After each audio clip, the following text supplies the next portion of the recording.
పద్దెంది పడిమెట్ల పైకెక్కి గుడికేగు భక్తులకు ఎదురొచ్చే బంగారు స్వామి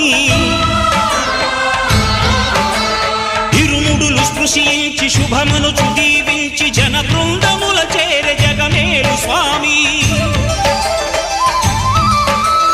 తన భక్తులనరిల్చు తప్పులకు తడబడి ఒక పక్క ఒరిగెన ఓంకారమూర్తి